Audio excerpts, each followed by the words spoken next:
Topper TV uvádza vesmírne odkazy.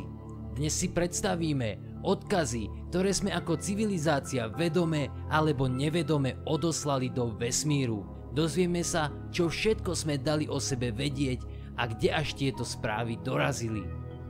Ľudstvo sa dostalo na vesmírnu mapu svojím aktívnym signálom asi pred 100 rokmi. To znamená, že naša rádiová bublina má dnes priemer asi 200 svetelných rokov, čo je neuveriteľne malá časť našej galaxie, ktorá je len zrnkom v nekonečnom vesmíre.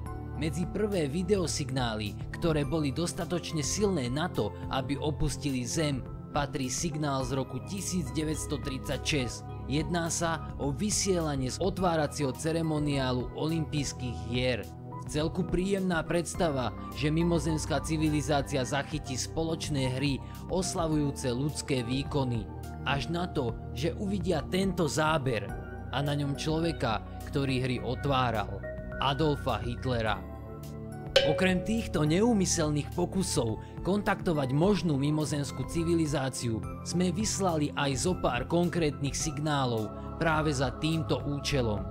Problém nastal v spôsobe, akým budeme formulovať naše myšlienky, ktoré môžu byť diametrálne odlišné od iných civilizácií, ktoré nechápu nášmu konceptu roka, metrov, teploty, dokonca môžu mať iné zmysly alebo im môžu nejaké chýbať. V čo ale veríme, je univerzálna platnosť fyziky a matematiky v celom vesmíre.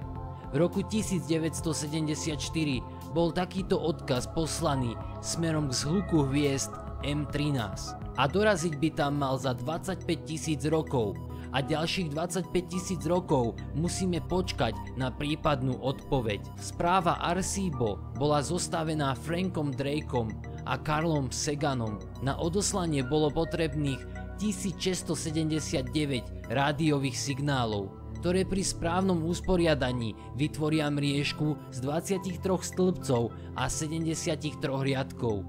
Mriežka vyzerá nasledovne.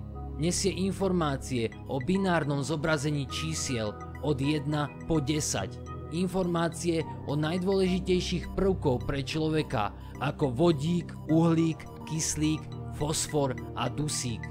Ďalej obsahuje informácie o našej DNA, o váhe človeka, svetovej populácii, o slnečnej sústave s vyznačením našej planéty a zobrazuje zariadenie, z ktorého bol odkaz odoslaný.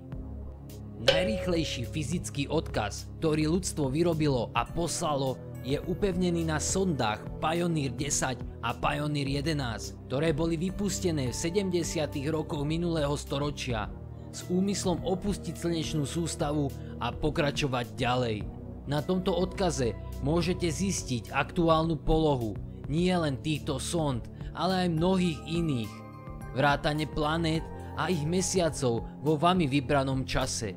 V súčasnosti sa nachádza sonda Pioneer 10 18 miliard kilometrov od Zeme.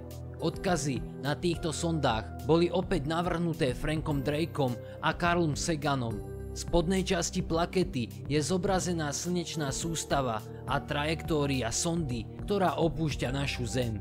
Ako sme spomínali, mimozemšťania nerozumejú našim jednotkám, preto bol navrhnutý jednoduchý, ale všeobecne platný spôsob merania vzdialenosti, a to pomocou najrozšírenejšieho atómu vo vesmíre, atómu vodíka. Vodík obsahuje jeden protón a jeden neutrón. Ak je dostatok vodíka na jednom mieste, môže dôjsť k prenosu medzi časticami s paralelnou a antiparalelnou rotáciou, pri ktorej sa uvoľní elektromagnetické žiarenie s vlnovou dĺžkou 21 cm. A práve táto jedna čiara značí túto základnú jednotku vzdialenosti použitú na plakete. Ide o vesmírny hlavolám, ktorý by ale inteligentná civilizácia mala zvládnuť vyriešiť. Žena na obrázku meria 8 základných jednotiek v binárnom kóde, a teda je 168 cm vysoká. Taktiež je za párom nakreslený obrys sondy v mierke, čo by malo stačiť na predstavu o tom, aký sme vysokí.